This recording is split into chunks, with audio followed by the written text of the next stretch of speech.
All right, let's jump right into this explainer on William Golding's absolute classic, Lord of the Flies.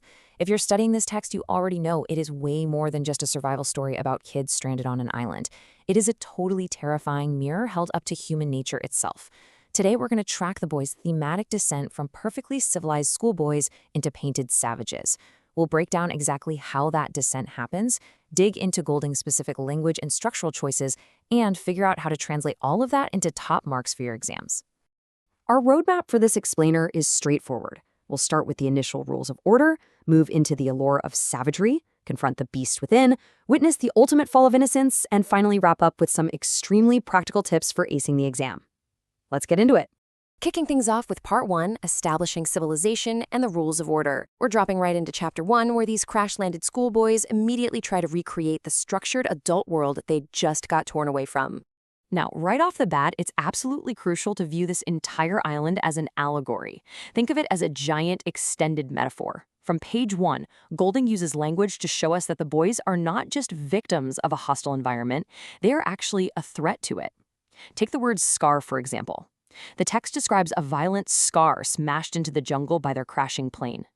Technically, a scar is a geological term for exposed rock, but we all know it really sounds like a physical wound on the skin, right?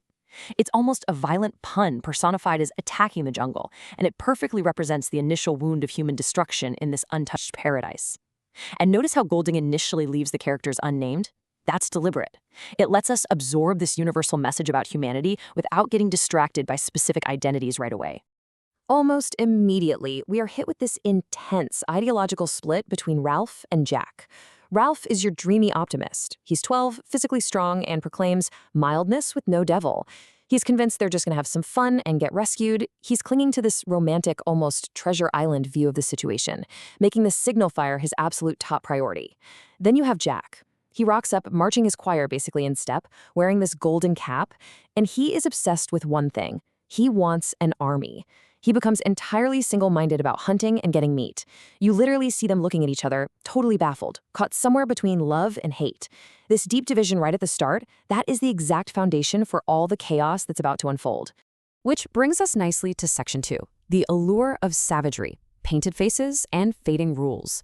Because as the island takes its toll, with those dizzying Madame mirages, chronic illnesses, and encroaching darkness, their civilized conditioning really starts to slip away. Golding is a master of planting psychological clues, a technique we call foreshadowing, or if you want a great vocab word for your essays, adumbrating. Early on, Jack has a perfect chance to kill a piglet, but he hesitates. He can't quite do it yet. But to prove to himself there will be zero mercy next time, he violently snatches his knife and slams it right into a tree trunk. Later, we see the gloomy, quiet Roger throwing stones at a little unnamed Henry. Crucially, though, he deliberately misses. The text tells us Roger's arm is still conditioned by a civilization that knew nothing of him and was in ruins. Both of these moments are brilliant examples of foreshadowing the unchecked violence that's just waiting to erupt once those leftover civilized ruins finally wash away. And the ultimate catalyst for that violence? The paint. When Jack first experiments with white and red clay to camouflage his face, it completely changes him. His normal laughter turns into a bloodthirsty snarling. Golding writes, the mask compelled them. This isn't just mud on a face. It acts as a psychological shield. Jack is suddenly liberated from shame, from self-consciousness, from the rules of his old life. It allows his most dangerous animal instincts to take the wheel. And the other kids? They're totally powerless against it.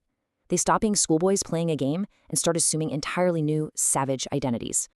Moving on to Section 3, the beast within. Very quickly, the real physical dangers of the island get completely overshadowed by a deeply psychological terror, the beast. What starts as a little kid's bad dream about a snake thing just spirals into total island-wide hysteria.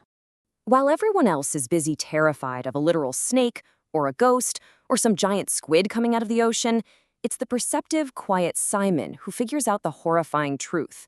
He actually overcomes his immense fear of public speaking to stand up and suggest that maybe the beast is real, but he struggles to express what he calls mankind's essential illness. Because the true beast isn't something you can hunt, it's the inherent evil lurking inside the boys themselves. And tragically, when he tries to explain this, the rest of the boys just laugh at him. Later, Simon has that terrifying, hallucinatory confrontation with the severed pig's head, the literal Lord of the Flies, which confirms his darkest fears about human nature. You can actually track this entire breakdown of order by just following the timeline of the conch shell. Think about phase 1. It starts as this beautiful, sacred symbol. Its strident blare unites the boys and establishes a democratic vote for Ralph's leadership. But look how fast it falls apart. In phase 2, Jack decides the conch doesn't count on top of the mountain. By phase 3, when Jack sets up his brutal dictatorial tribe at Castle Rock, normal rules are dead and the conch is virtually taboo there. And then the final phase, the total, irreversible destruction of civilization, hits when Roger releases the rock that shatters the conch into 1,000 white fragments right alongside poor Piggy. That shatters everything, pushing us into section 4, the fall of innocence. These final chapters are pure, absolute chaos. The boys are completely consumed by the darkness of their environment. Jack is painted up, sitting around like a tribal idol, while Ralph has been reduced to a limping, hunted animal. To set the stage for the tragedy of Simon's death, Golding leans heavily into pathetic fallacy. That's when the weather or environment reflects human emotions or impending events. Right before the murder, the text tells us the air was ready to explode. By building up this incredibly oppressive, suffocating thunderstorm in the sky, Golding is perfectly mirroring the explosive, violent tension building up down on the ground among the boys. The terrible weather is a direct indicator that they are in severe moral and physical danger. When the storm finally breaks, it highlights the horrific regression of these kids. Stripped of their shelters, terrified in the dark, they start this demented, ritualistic dance. Think about how their language has devolved. They started the book speaking in complex sentences with prep school slang. Now, it's reduced to this savage, choppy monosyllabic chant. Kill the pig. Cut her throat. Bash her in. They are running entirely on predatory instinct now, swept up in a terrifying mob mentality that culminates in them literally tearing Simon apart with their bare teeth and claws. So, how do we analyze the sheer impact of the novel's famous ending? We need to look closely at how Golding structures Ralph's final breakdown. He uses a fantastic literary device called an ascending trigonal. Basically, this is a single sentence divided into 3 distinct parts, and with each part, the emotional weight and power accumulate and get heavier. Because when that naval officer finally shows up on the beach, he expects to find a jolly story of British schoolboys having an adventure. Instead, he finds a burning, apocalyptic wasteland. And Ralph, he isn't jumping for joy at being rescued. He is totally consumed by grief. And here is that ascending tricolonal action. The text says, Ralph wept for 1. The end of innocence, 2. The darkness of man's heart, and 3. The fall of his true, wise friend called Piggy. You hear how that builds? The structure hits you with abstract concepts first, but it culminates in the most devastating, intensely personal loss imaginable. Piggy, who represented intellect, logic, and civilization itself. For Ralph, realizing what they have all become is infinitely more crushing than the relief of being saved. All right, section 5, translating all of this analysis into actual marks. We've mapped out the descent into savagery, so let's get practical about how to structure your essays. Examiners are looking for fluency, structure, and coherence. You have to use the right critical language and make your studying active. The absolute best way to ensure your paragraphs hit every single requirement is by using the Petal method. It's a 5-step logical sequence. First, make a clear point. Second, drop in your evidence, ideally a short, sharply embedded quote. Third, explicitly name the technique Golding is using. Is it pathetic fallacy, foreshadowing, and ascending tricolon? Fourth, dive into your analysis of why that technique matters and how it shapes the meaning. And finally, step 5, link it all directly back to the specific question you were asked.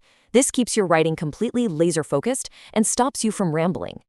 Another huge tip, if you want your argument to sound truly sophisticated and fluent, you've got to swap out your basic conjunctions like and or but for high-level discourse markers. So instead of just tacking on a thought, use furthermore or notably. If you're explaining a cause and effect, drop in a consequently. If you're contrasting 2 characters, say Ralph and Jack, use conversely. Using these sequencing words properly acts like a signpost for the examiner, showing them exactly how you are building a cohesive, tightly woven argument. I want to leave you with a final thought to mull over. Remember, Golding wrote this book right in the shadow of World War II and the looming threat of atomic warfare. He was deeply questioning just how incredibly thin the veneer of civilization really is. So ask yourself, If the rules of our society were just removed completely tomorrow, would we actually remain civilized? Or are we all just waiting for the right moment to put on our own masks? Keep that chilling question in the back of your mind as you write your essays. I really hope this explainer gave you a sharp new lens for understanding everything that went down on that island. Keep practicing those pedo paragraphs, and best of luck.